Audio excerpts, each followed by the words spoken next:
B A business man. 50 டே ஷார்ட்ஸ்ல இன்னைக்கு 12வது நாள். உங்களுக்கு தோனி ரொம்ப பிடிக்குமா? எனக்கு ரொம்ப ரொம்ப பிடிக்கும். பர்டிகுலரா இந்த ஒரே ஒரு விஷயம் அவர்கிட்ட எனக்கு ரொம்பவே பிடிக்கும். இதுதான் அவரோட மேஜர் ஸ்கில்னு நான் ரொம்ப கான்பிடென்ட்டா நம்புறேன்.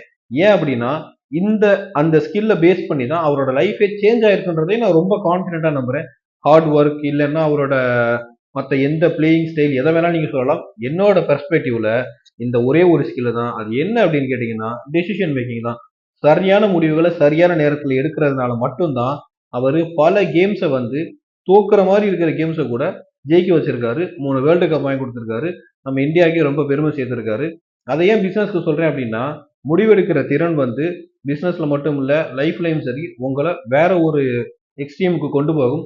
ஸோ நீங்க எப்பயுமே எந்த ஒரு முடிவு எடுக்கிறதா இருந்தாலும் 1க்கு 10 தடவை யோசிங்க. ஆனா அந்த முடிவுனால என்ன விளைவுகள் வரும், என்னென்ன நன்மைகள் வரும்ன்றது ரொம்ப தெளிவா அலசி ஆராய்ஞ்சு அதுக்கப்புறம் எடுங்க.